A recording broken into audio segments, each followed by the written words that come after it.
lorsqu'on a demandé à Gérard Darmon, 74 ans, s'il voulait dédier quelques mots à Jean-Luc Godard, récemment décédé, il a refusé.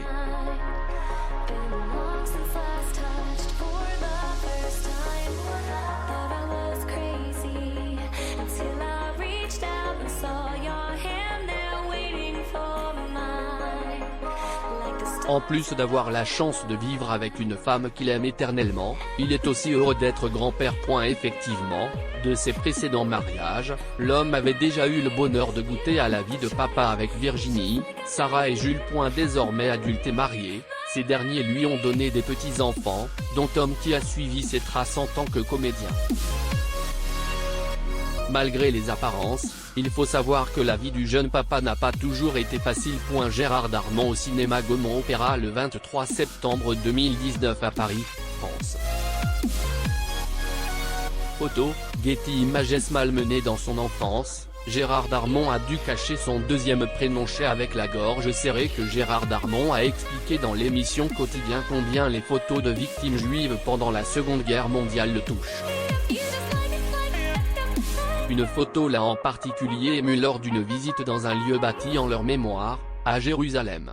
Lorsqu'on voit cette photo de cet homme qui pointe son fusil sur cette maman qui protège son enfant, on se refait l'histoire. A confié celui qui est né après la guerre à Yann Barthès, avant d'ajouter, après avoir pris une pause, qu'est-ce qu'il a dans la tête ? Face à Anne-Elisabeth Lemoine, l'acteur s'est livré sur de tristes confidences de son passé. En effet, pour percer dans le cinéma, il a fallu que l'ex-compagnon de Mathilda May fasse profil bas. Selon ses dires, malgré qu'il fasse partie des plus grands acteurs du cinéma français, à ses débuts, le conservatoire l'avait rejeté en lui lançant qu'il n'avait pas le profil de la maison. Le père de Léna a dû faire face à de tels rejets depuis son enfance. Moi, en tant que juif, on m'a toujours demandé de me tenir à carreau. On m'a prénommé Gérard, un nom à consonance germanique, et Eli, mon deuxième prénom hébraïque, celui que l'on donne lors de la bar mitzvah, n'est pas déclaré pour ne pas éveiller les soupçons. A-t-il révélé dans le JDD. Le fait qu'il n'y ait que ça dans ce métier est une chose regrettable pour lui. Comme ses parents immigrés, il a été aux premières loges de l'antisémitisme. Il a raconté que ses premières confrontations aux humiliations et aux blessures, il les avait vécues à l'école, comme il l'a confié dans le JDD. À l'époque, il avait contré les diverses insultes par la bagarre. Néanmoins, comme il l'a lui-même confié, on avance avec ça, il faut être solide.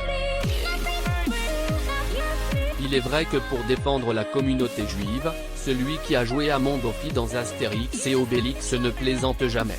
Avec l'insouciance de la jeunesse qui n'appréhende pas le fossé entre ce qu'elle vit et ce qui se produit réellement dans la société, c'est passé, un temps, nous, on n'est pas comme ça, mon pote, c'est un black, c'est un arabe, et alors ? A livré l'homme qui affirme que dans la majorité des cas, il n'y avait pas vraiment de problème. Par ailleurs, tout n'est pas réglé, l'insécurité et la crainte demeurent. Mon premier réflexe est demeurer une sorte de crainte liée à ces questionnements. Pourquoi ne devrais-je pas dire que je suis juif ? A justement confié le célèbre acteur. Comme il l'a préalablement livré, les antisémites. On ne les voit pas. Ils s'infiltrent partout.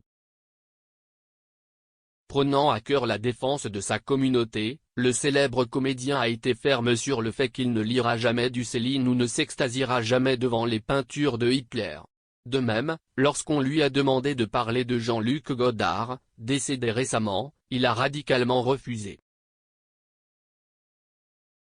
Et il a ses raisons. Gérard Darmon n'a pas voulu rendre hommage à Jean-Luc Godard. Jean-Luc Godard est l'un des réalisateurs qui ont marqué l'histoire du cinéma français.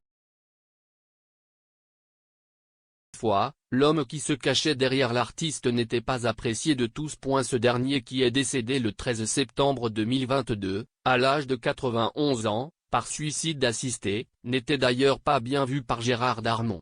J'ai peur d'être un peu à contre-courant en parlant de ce monsieur qui est le cinéaste qu'il était. Bon, moi ce n'était pas ma tasse de thé. A d'abord lancé le grand-père de Tom lors de son interview dans cet avou. Jean-Luc Godard vers 1980 à New York.